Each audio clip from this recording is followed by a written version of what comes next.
Hi, everyone. Welcome. Nice to see so many faces in here. I think everyone who needed to get in from the waiting room has made it in from the waiting room. Hi, Scott. We don't hear Scott. No, he's muted. That's okay. We'll have time to say hi and ask questions towards the end of the call. So I'll keep an eye on the waiting room and let anyone else in that needs to join. But in the meantime, we can get started. It is so nice to see you all here today. I know many of you on this call, but if we have not had the chance to meet, my name is Sophie Block. I am the director of Hillels of Memphis, which has a chapter at University of Memphis and Rhodes College. And I'm so excited to kick off season 3 of our On One Foot Jewish faculty lecture series today. This is an initiative we started last year during COVID, when everything moved online and classes were virtual, and it was such a success last year that we decided to continue this year as well. And I am so honored to be joined today by the incredible Professor Shaul Bar, who is our first speaker of this year's lecture series. He is the chair of excellence and the director of the Judaic Studies Department at University of Memphis. He's also the author of 8 books, which is so impressive.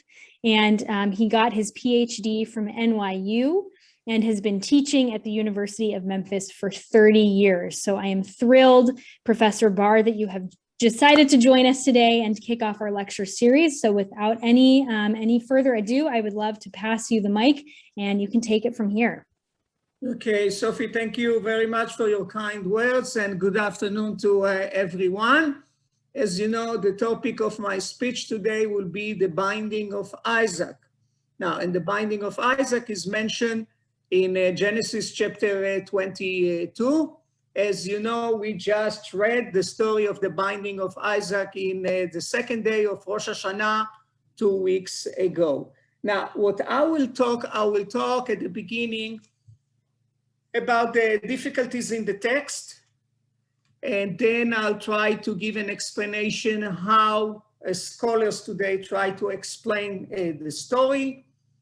And also we have to ask ourselves, really, what's the purpose of this story?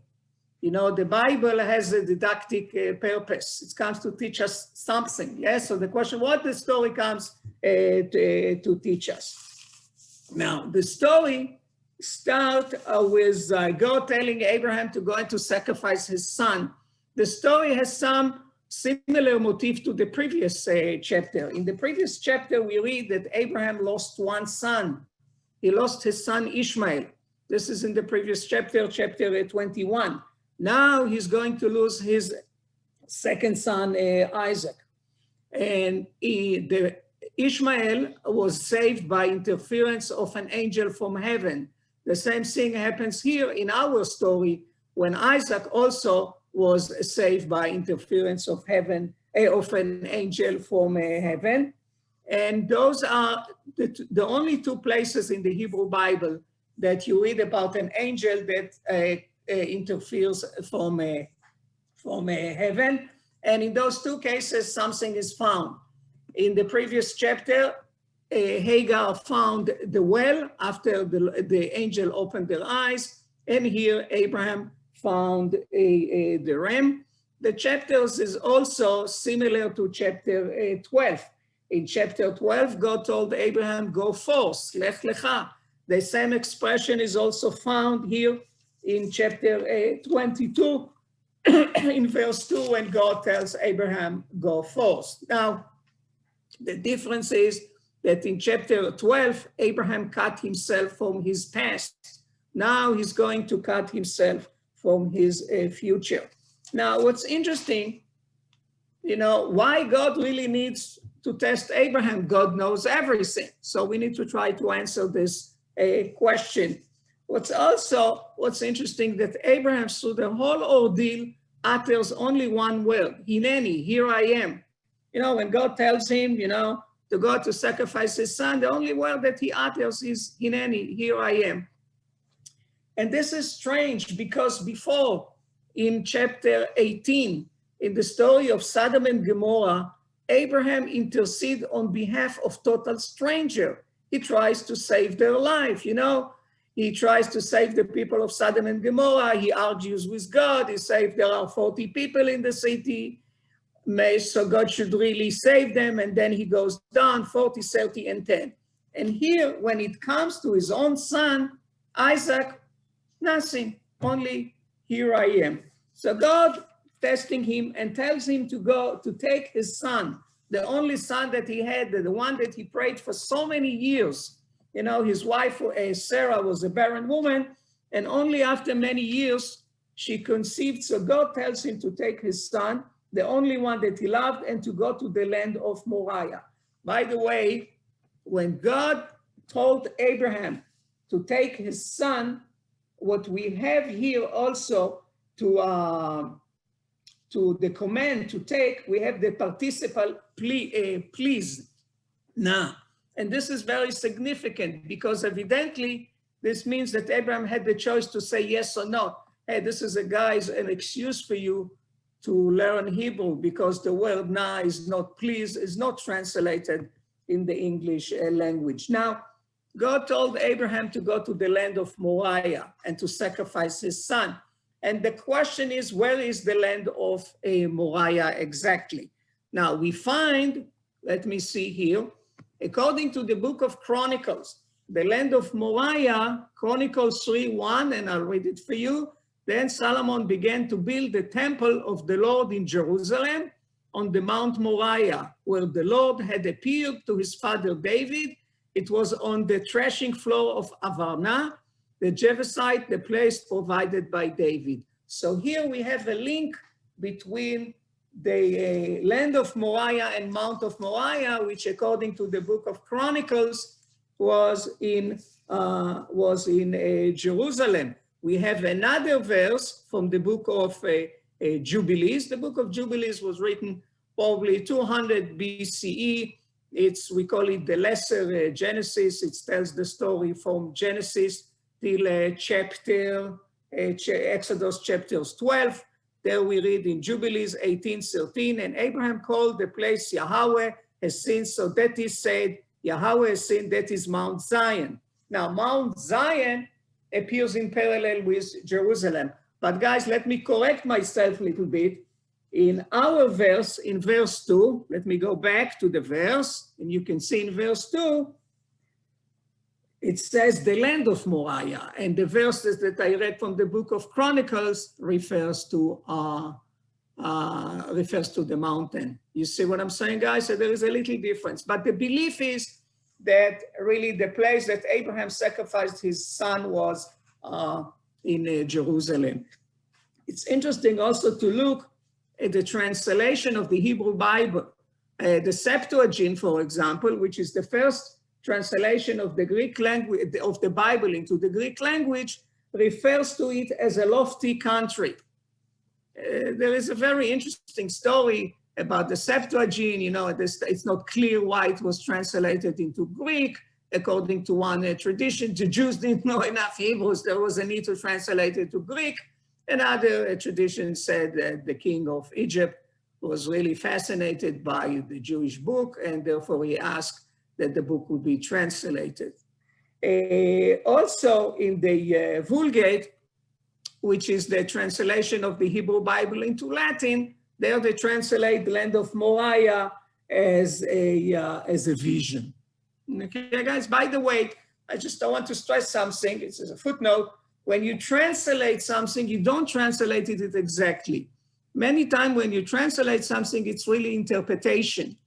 Therefore, all those books that I mentioned, the Septuagint, the Vulgate, later on we have also the Targum, which is the Aramaic translation of the Hebrew Bible.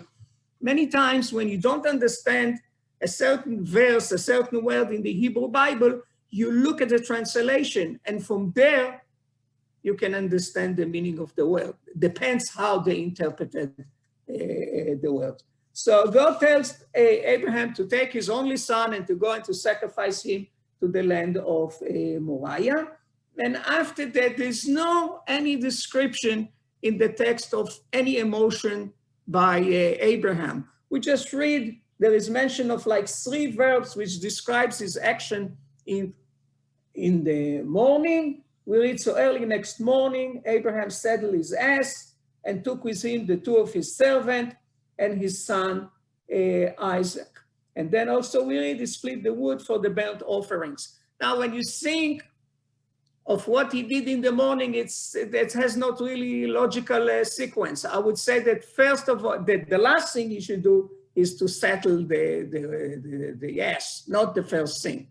But Abraham evidently was in kind of in turmoil. He was in state of shock. So, and also Abraham was a man of means. He was a wealthy man, and the lads are not doing anything. They are just there in the story. What's also interesting here that Sarah is not mentioned at all. Evidently, he tries to conceal the story from his wife Sarah. And let me give you the third slide. Show you the third one. Here is the land of Moriah, which is where is Jerusalem. And then we find, and very interesting, in Pirkei de Rabbi Eliezer. Pirkei de Rabbi Eliezer, it's from probably 830 Common Era, if I'm not mistaken. I will check myself later on that I didn't make a mistake.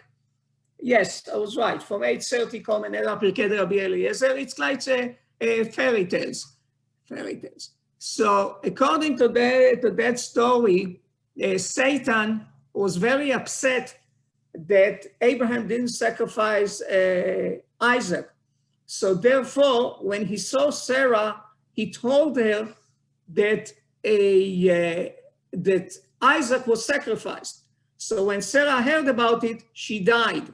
And therefore, if you remember the Bible, the next chapter, what is the next chapter? The next chapter tells us about the death of Sarah. You see it here, I have it here, I will quote it for you. When Abraham returned from Mount Moriah, after he nearly sacrificed Isaac before, and I'm missing the words here, the angel stopped him, Satan became furious, he wanted Abraham to sacrifice. Well, I don't see everything here. So Satan found Sarah, Abraham's wife, Isaac's mother, and asked her, did you hear what happened? No, she replied, Satan lied. Abraham took Isaac and sacrificed him, offering on the altar as a sacrifice. As Sarah wailed and moaned, she died. So this is the explanation that we find in Pirkei de Rabbi Eliezer. So then we read that on the 3rd day, Abraham lifted his eyes, he saw the place from afar. Now, you have to understand that the Hebrew Bible is very laconic. If it gives you a certain detail, it means it will play a role in the story. And you ask yourself why it's so important for 3 days. So first of all, 3 days, it refers to a period of time. It means that the period of time lasts.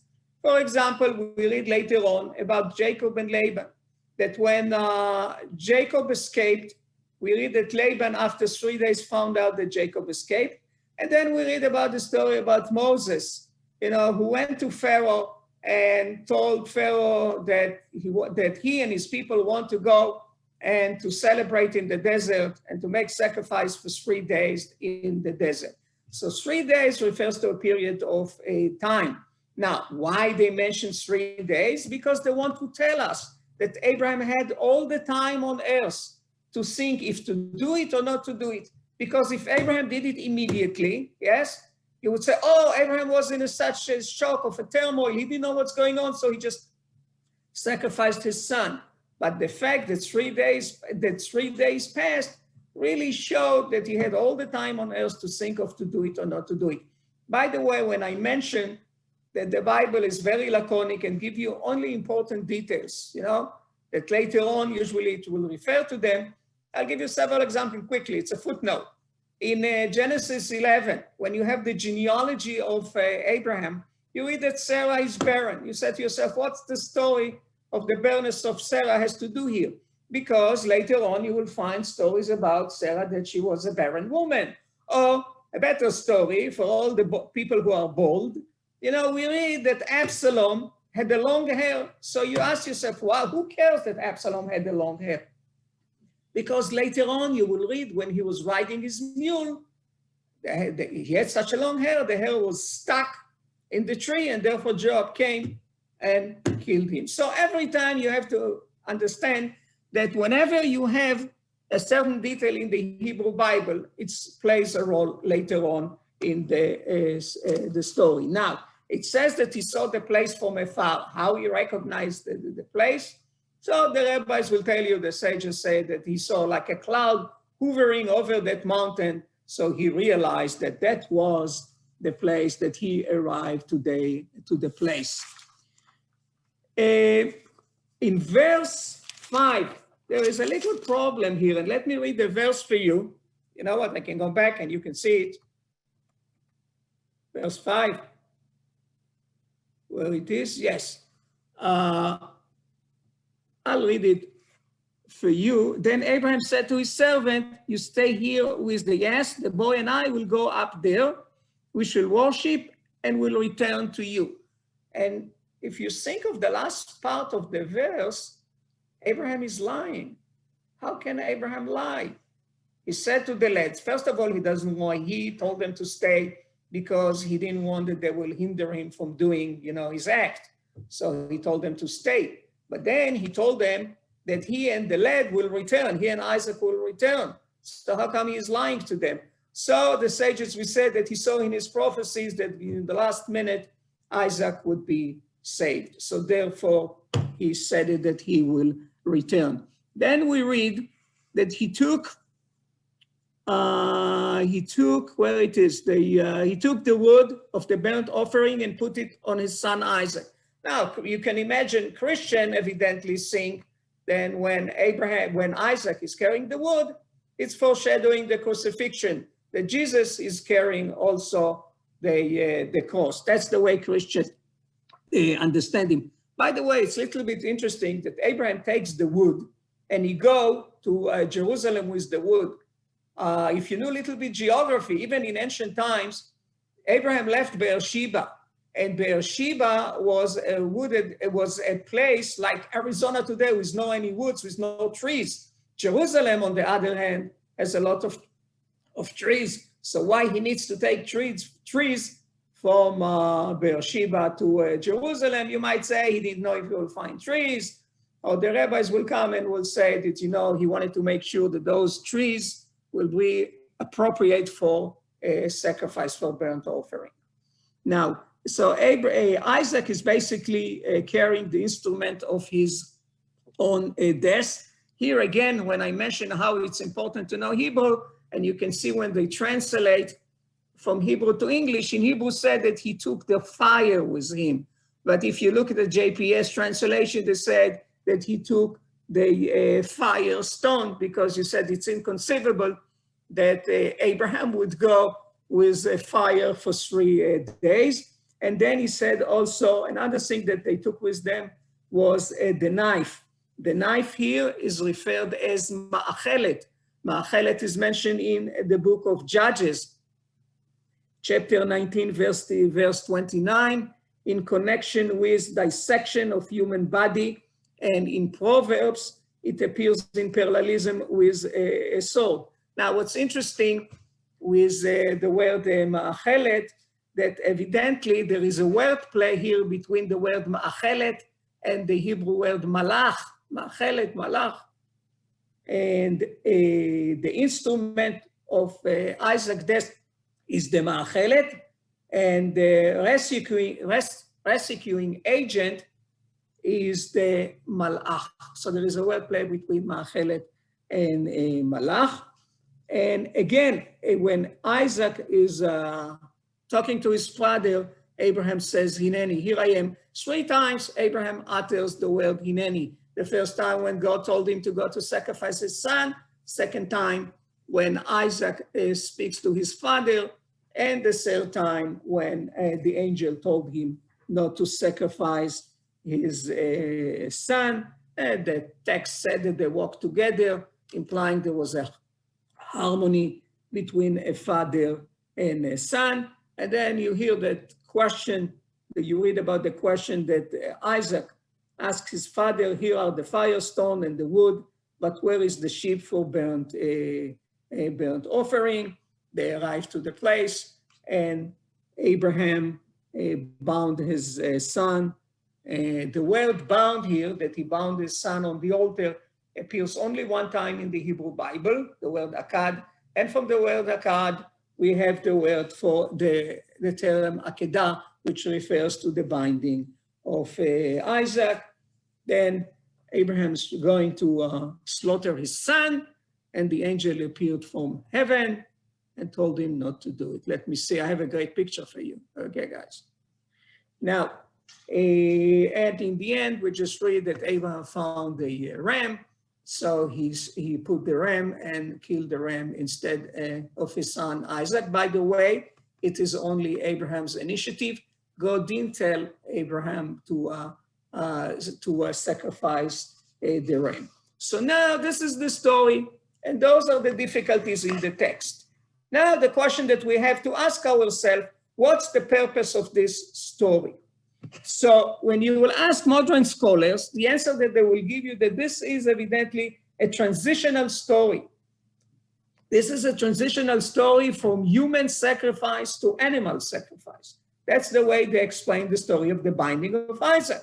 You know, they said in ancient times, people sacrificed their sons, because why you sacrifice your son? You want to give God the most precious things that you have, and in return, you expect that God will give you something.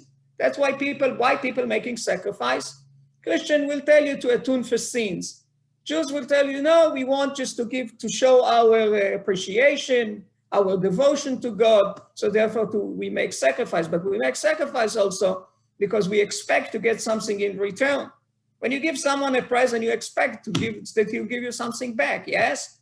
That's the idea. So what we read in the Hebrew Bible, there are several cases, and we'll go over them, which you read about human sacrifice. The problem that I'll tell you before I give you those examples and we'll read about them, the problem is that the scholars are wrong. You know why? Because sacrifice is mentioned in the story of Noah. When Noah and his son came out of the ark, we read that they made sacrifice to God. So let's look at some of those examples. Let me see if I have it here. No, this is the Christians. No. Dina, I have a problem here. I made a mistake.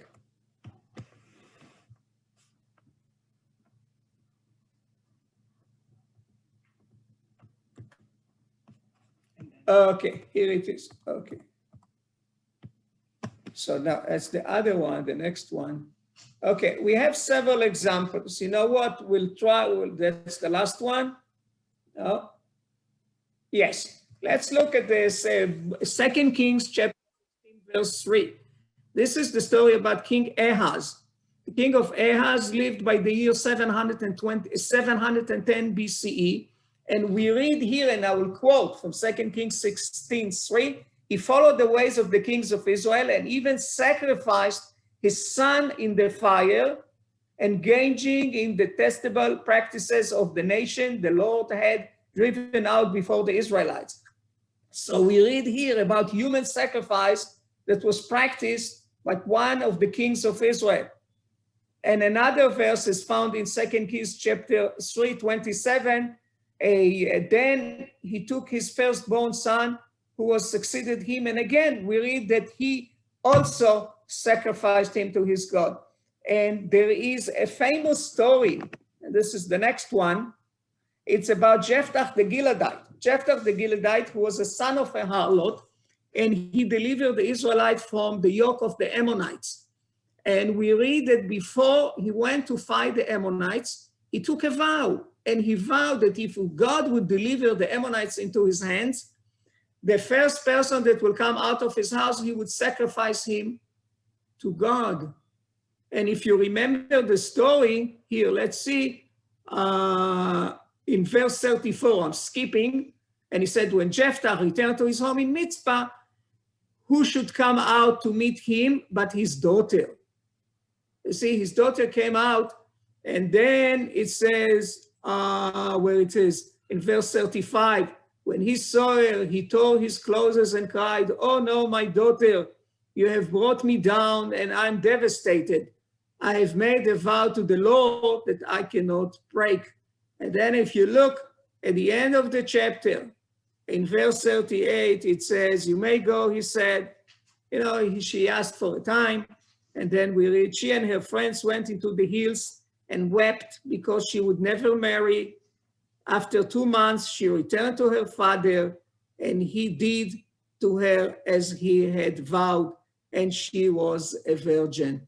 So evidently, although, scholars say that what the story here is a transitional story between human sacrifice to animal sacrifice, nevertheless, we find that this practice still lasted later on in Israel. And as a matter of fact, we find that even the prophet speak against this custom of human sacrifice. And here I have a verse from Micah. Micah said, the prophet Micah, "What shall I approach the Lord? Shall I approach him with burnt offerings? Shall I give my firstborn of my transgression, the fruit of my body for my sins?" And the same thing we find about the prophet Jeremiah, that also speaks against human sacrifice. Now, the next question that we need to deal with is how Christians really saw the story of the binding of Isaac. And as I alluded at the beginning, evidently, they saw the story of the binding of Isaac as foreshadowing the crucifixion of their Lord Jesus. And here I have it, something that I Xeroxed from my own book. Christians saw in the binding of Isaac the foreshadowing of the crucifixion in the Epistle of Barnabas. This is from the year 70 to 132. Common Era, it was said, "Whoever does not keep the fast shall surely die." Was written, the Lord commanded it because he himself was planning to offer the vessel of his spirit as a sacrifice for our sins, in order that the type established by Isaac, who was offered upon the altar, might be fulfilled. And then also you can find another citation from the book of Romans. "If God is for us, then who is against us? He who did not spare his own son, but gave him up for us all, will he not also give us all things along with him?" And the last example that I'll give you is from Augustine, Christian theologian Augustine, from the year 354, 430 Common Era.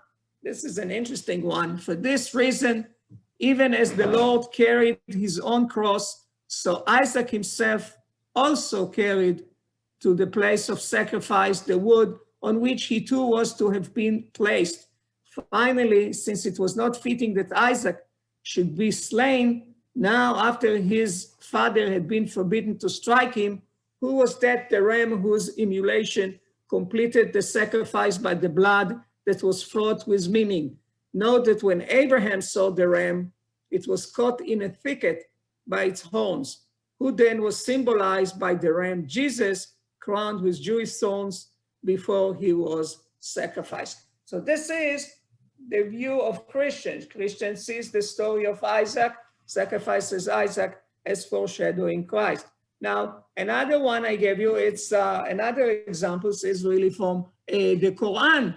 In the Quran, evidently, Muslims believe that the binding of Isaac was not really with Isaac, it was really with Ishmael. Ishmael was the firstborn son of Abraham, and later on he was expelled by Abraham. Now, we read in Quran, in Surah 37, 102, "And when he reached him," in parentheses, "the age of exertion, he said, oh my son, indeed I have seen in a dream that I must sacrifice you, so see what you think." He said, "Oh, my father, do as you are commanded, you will find me, if Allah wills, of the steadfast."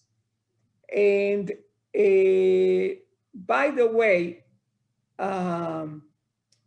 if you noticed, I was reading this verse But you think of it, Ishmael is not mentioned here. You see what I'm saying? I was reading this verse and I'm saying Muslims really said it was Ishmael, but evidently later on they will have the hadith. Hadith is like, I would say, like Midrash, when they attribute certain words to the Prophet Muhammad, they will say that it was Ishmael who was the one who sacrificed. One of the main things that they said it was Ishmael is because if you look at the Hebrew Bible, and the first verse, when in verse 2, when God told Abraham, it says to him, take your son, your favorite one, before it's the only son that you have. So Muslim will say, no, this is really refers to Ishmael because Ishmael was the only son. That's the way they explain the verse here. Forget it that they omit the word Isaac from it, but the fact that God said, take your son, the only one, said, hey, who could be the only first and only one? Only Ishmael, because Isaac was born only later on. So that's the way they explain it. Now, let me see what we have. Now, the question is, what's really the purpose of that story? I can't see everything here. I don't know why. I think the best explanation is really, I can't read the whole thing. I have it and I can't read it. Or I'll ask someone to read it for me. Oh, yes. Basically, I think the best explanation for the story that you have to ask yourself is really what Maimonides said. Maimonides, what we lived in 1200 Common Era. Maimonides says that God tested Abraham because he knew that he would pass the test. Abraham's faith would shine like a beacon and be a sign to the nation. The emphasis is not on Abraham's suffering, but on his strengths. So this is one explanation for the test. But another explanation basically that I'll tell you is that, the Bible is against human sacrifice. Now, another thing that we have, the shofar. I just mentioned at the beginning of the lecture how we see it. They see me or not? Yeah, they can see you. Okay, guys, you can see me. But I wish that somebody will talk to me. Anyway, so as for the shofar, you remember that I mentioned at the beginning that we read the story of the binding of Isaac. We read it in Rosh Hashanah, in the second day of Rosh Hashanah. And as you know, in Rosh Hashanah, we blow the shofar. In Rosh Hashanah, we blow the shofar. And also in the end of Yom Kippurim, we blow the shofar. So usually when I'm going to Jewish kids and I ask them, why we blow the shofar? They will tell me, oh, we blow the shofar because we want that God will hear our prayers. Yes, we want that God will hear our prayers. Definitely we want that He will hear our prayers. But by blowing the shofar, we remind God about the binding of Isaac. Because if you remember what Abraham did, instead of Isaac, he took the ram and he offered the ram instead of Isaac. So by blowing the shofar, which is the horn of a ram, we remind God of the binding of Isaac. Like he saved Isaac and gave him to live, the same thing we want that God will spare our life and inscribe us in the book of life. Therefore, we really blow the shofar. So we'll end by wishing all of you that you'll be inscribed in the book of life for many years to come. Now, questions. Any questions, guys? I did it quickly. Okay. Sophie, you have any questions? Yes, thank you so much. Any questions from the group? I know I have one that maybe we can get started with. First of all, I try to see who's for my friend who's watching it. That's number one. So I see people that I know. Mr. Samuels, it's good to see you. I see Darlene and Jerry. Very good. You have quite the fan club New York, here. people are watching me. Susie is watching me from New York, I see also. Okay, what's the question? So my question, just to get us started, is there any commentary on how the binding of Isaac changed the relationship between Isaac and Abraham? Because it's a very prolific thing in a father-son relationship. Yes. Oh, yeah. With all the excitement, I forgot to mention some important thing. What's interesting, after the binding of Isaac, this is very important. God never speaks to Isaac again. God never speaks to Abraham again Abraham never speaks to Isaac. Everyone got fed of each other. No communication anymore. That's it. That's the end. Khalash, like the Arabs said. Enough is enough, and that's it. After that, God never appears to Abraham. Before you read all those chapters, you read about theophany, God appears to Abraham. He builds an altar to commemorate the event, etc. But here, that's it. After that, no more. Is there any explanation for why that is? I said they got fed of each other. It was an horrific experience, which, by the way, I'll never forget it. Many years ago, there was a debate in the Israeli Knesset, in the Israeli parliament, about the binding of Isaac. And the people from the religious party were very upset because some people, secular, said, how come, what God did to Abraham? It's a horrible experience. So they yelled at them and said, you don't understand the story.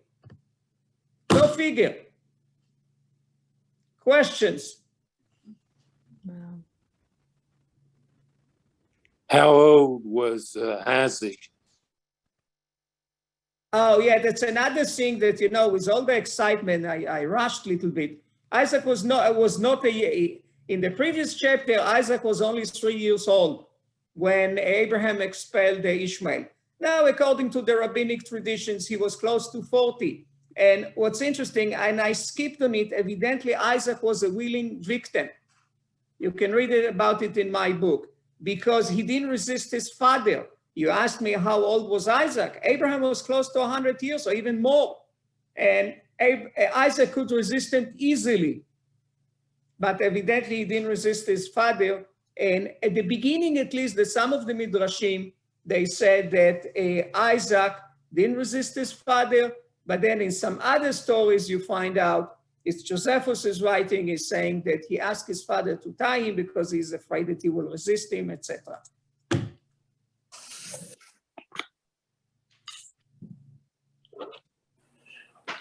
Any other questions from the group?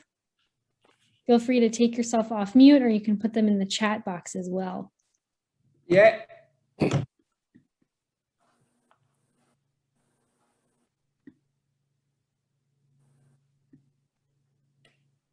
Guys? Any burning questions? I left time for you to ask questions, but if you're done, I'm going home soon. I know you spoke a little bit about the significance of the shofar and Yes. that we blow the shofar. Is there any other meaning to why we read this story when we do within the Jewish calendar, aside from that piece? Because as I said, I'm always laughing when I'm telling the students, you know, the difference between Jews and Christians. It's funny about the New Year, you know, Christians for the New Year, Happy New Year, they're happy, they drink, they're happy. Jews, they cry in Rosh Hashanah. They said, oh God, please inscribe us in the book of life. And because God really saved Isaac in the last minute, you know, that's the reason why we read the story in Rosh Hashanah. We hope that God will inscribe us in the book of life and would live many years to come. That's the reason why we read this story. Ron, you wanted to ask me a question, I see. No? Oh, Professor Barr, can you hear me? Yes, I can hear you. Jeff, Okay. I just had a comment. I'm reading your book. I noticed that you kind of weren't sure why Abraham would sacrifice Isaac at such a late age, 35. I guess it was part of the covenant he had for Sarah giving birth.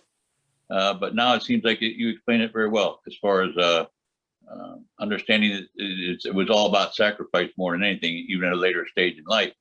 But I was kind of astounded to see that picture you had of Abraham. He looks pretty good for being 100 plus, right? He's old. So it's a painting, what do you expect? Oh, okay. He looked in pretty good shape, I thought. Hey, by the way, if we just mention the age, etc., when it comes to the Bible and numbers, you have to be very cautious about it. Numbers are typological, and there are certain numbers that repeat themselves in the Hebrew Bible. For example, I'll give you the number 40. You read that, Moses went to the mountain, Mount Sinai, for 40 days, 40 nights. The Israelites wandered in the desert 40 years. You read about the flood of Noah for 40 days, 40 nights. You read about the book of Judges, that the Israelites, that the country was quiet for 40 years, then God sent another enemy against them. Or you read about the reigns of the kings of Israel. They said that they reigned for 40 years. So when it comes to numbers, you have to be very cautious when it comes to the Hebrew Bible and numbers. But now the other thing was Abraham. He was half Jewish, half Arab? No. Jewish. Oh, okay. All Jewish? Okay. The question is really, there's another question, when Judaism really start, but it's not for today. Because when you think of it, really, the laws were given only later on. But this is a very complicated question. We'll not talk about it today. Well, thank you. There's a really great question in the chat. Thank you, Stephen. The question is, do the unique types of shofar blasts correlate with the binding of Isaac's story in any way? Okay, so my answer is always, when I don't know the answer to the question, I say needs more study. I can come with a mumbo jumbo answer, but no, since I don't know exactly the answer, I'll tell you needs more study. I like that. I'm going to take a page from your book on that. Very creative. I'm not embarrassed to say it that I don't know. Nice. That is a great question. Anyone else? Harry, do you have anything you want to add, or Ron? Thank you for your presentation, Dr. Barr. I was interested in what you mentioned about the depiction of the story in the Quran, because I had also always thought that Muslims believed it was Ishmael until Yes. I read that in the Quran myself, and came to find out, that, like you said, it doesn't mention the name of the son, and actually there's a debate within Islam about who the son was, although there's a maybe a majority tradition about Ishmael, but it's actually a debate within Islam, which is interesting, about who the son was. But thank you for including that.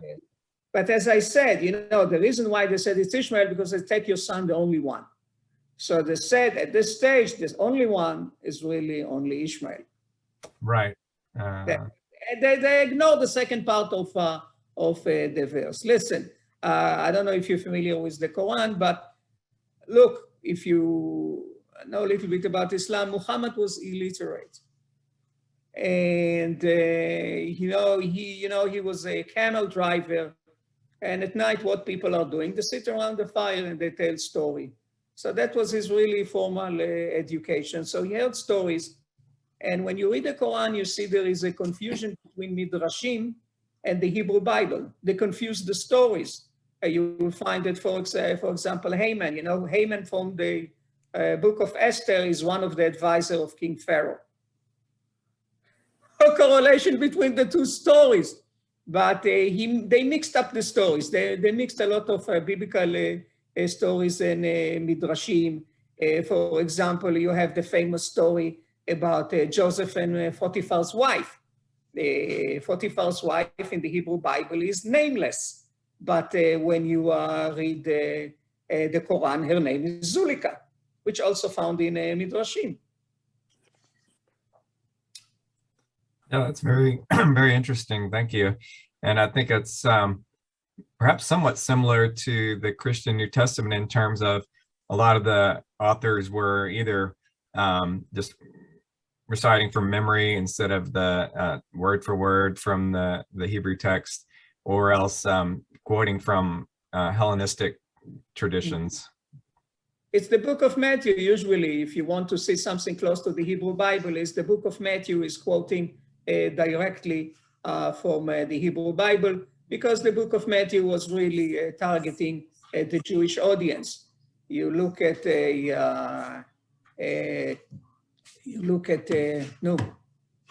look at Mark, you will not find direct quotation, but Matthew is quoting directly, because Mark was for the Gentiles and Matthew was for the Jews, so therefore he is the most Jewish scripture in the New Testament. Thank you. Nice. There are a couple questions in the chat now. One is, how common was human sacrifice during that time? Oh, it was very common. We have it all over the ancient Near East. We find in Phoenicia, we have it everywhere. We have this practice. So evidently the Israelites didn't live in a vacuum. They were influenced by their neighbors also. And they did the same thing as their neighbors. So therefore I'm saying probably one of the reasons behind this story is to not that the Bible is against really human sacrifice. That's the main point of the story. Besides Abraham's love of God and fear of God, etc., which is another important point. But the main thing is really that it tries to convey that the Bible is against human sacrifice. That's the bottom line. Nice. And one bigger Judaic studies question is, what is the purpose of Midrashim? I know it's something you mentioned in one of your earlier responses. Midrashim, listen, when I'll give you a good example of Midrash to elucidate it. It makes a lot of sense. A lot of details, are missing in the Midrash comes from the word to inquire. It comes to fill a gap. Let's say we read at the beginning about Abraham that God, told him, go forth to the land that I will show you, and makes all those promises, make the promise of the land and make the promise of many descendants. And we don't know anything about Abraham. On the other hand, before, let's say we were reading about Noah, and Noah was a righteous man. So the Midrash, so now the sages created a Midrash which says that to try to convey the idea that Abraham was a monotheist. So they create a story about, Abraham, and that his father had a shop where he manufactured idol worship, where he was manufacturing idols. And then the story tells that, in the end, Abraham went and destroyed all those idols. And when his father came, his father asked him, who destroyed the idols? Say, here, the big idol. You see, he has a hammer in his hand, and he destroyed all of them. So the story is kind of a funny story, which also appears in the Quran also. And the story comes to tell us that, Abraham is really a monotheist. Therefore, they create all those midrashim to fill the gap. When you have problems with certain stories, they tell you a story. Or if I forgot to mention midrashim with Mount Moriah, because for this we need a little bit some Hebrew. For example, according to the midrashim, you find they call it the Mount Moriah because a teaching was animated to the world. How they came to this conclusion? Because the word Moriah comes from the word Moreh. They look at the etymology of the word. Or they said Moriah, it comes from the word Yirah, from fear animated to the world. That's what they're doing. It comes to fill the gap. When things are not so clear, they would create a story to illustrate their point. Thank you. Any last questions? We have plenty of time. So questions about the binding of Isaac, or more generally about Professor Barr's work, what he's teaching this semester, anything along those lines? I would love to hear about what this semester looks like for you academically and what your latest this sort of research is. To be honest, it's a little bit scary because I'm teaching on campus. Last year I was teaching on Zoom, which was easy. At the beginning I was nervous, but it's like I talk to you now, it's very easy. But to come to class, it's nerve-wracking, Already there was one girl, told me, oh, I think that I have COVID, etc. Then she found out she doesn't have COVID. And I try to keep distance from the students. I'm teaching in a big room. And what you can do, but at least I must say that the students are very good at the University of Memphis. All of them are coming with masks. They cover themselves. Because I spoke to a colleague of mine from the University of Oklahoma, and he said that he entered the first day of class, and he was terrified. Nobody was with a mask. He was the only one with a mask. So it was scary. And here, at least, everybody is following the rules, and there's no problems. The kids are really are masked. Can't complain. Wonderful. And can you share anything about your latest research or any books that you might have in the work? Give us a hint of what might be coming next. in December, God's willing, Dina, I didn't know, I got already a note from the editor that by October 5th, I'll get the correction to the book. I finished the book on Samuel, the man of God. So the book should come out, I would say, they will send me the correction by October. Within a month, I'll make all the corrections. December, hopefully, I'll publish the book. And then I finished the book, which it's okay. I finished the book on Joseph. So that will be number 9. So it's done. Wow. And I was thinking of 10, God's willing. I'll write about the concept of war in ancient times. Interesting. Wow. Well, it sounds like we need to book you on season 4 and season 5 of this lecture series. So consider yourself I can be your speaking tour agent. Okay. Wonderful. Well, any last questions for Professor Bar before we wrap up for the afternoon? All right. Well, I know he is easy to reach. If anyone needs his contact info, if anything comes up after our call today, then feel free to reach out to me and I can put you in touch with him if you are not already in touch with him. Thank you so much, Professor Bar, for your incredible work and for taking the time. I see a question, what classes I'm teaching next semester? Yeah. So I'm teaching a class on Judaism, Christianity, and Islam. But this time will be only for 7 weeks, the first part of the semester, twice per week. And for all the senior citizens at Memphis, classes are for free. Doesn't cost you a penny. You can come and sit and enjoy yourself. I remember, what's his name? May he rest in peace, was my student, that physician, it will come, Dr. Platkin. Dr. Platkin was my student. He would come with a coffee mug and would drink his coffee and he would love the classes and he would come every week and he said that he feels younger because he's surrounded by all the students. And the interesting thing that one time he told me that he spoke to one of the students because he asked her what's her last name and he said to her, you know what? I delivered you. I'm the physician that I delivered you. I know your mom and I delivered you. And he said, oh, it's great. Unbelievable. Well, I encourage anyone who can to continue learning from Professor Bard. There is just so much. He's such a wealth of knowledge and information. So again, thank you for all taking the time to be here. Thank you, Dr. Bar, for taking the time to lead this lecture. I would love to give a quick little plug for our next lecture in the series, which is on Friday, October 15th, at the same time, 12 to 1 on Zoom, with Professor Eric Gottlieb, who's a professor of math from Rhodes College. So I will put the link in the chat to the webpage with more information where you can register for that lecture as well. And in the meantime, Professor Bar, I hope the rest of the semester goes well. I look forward to having you over at Hillels sometime soon. And for the rest of you, thank you again for taking the time to join our call. And we hope to see you on the next one. Okay, so have a Shabbat Shalom, everyone. Shabbat Shalom. Have a great weekend. Shabbat Shalom. Only good news to all of you. Bye. Shabbat Shalom. Bye. Shabbat Shalom.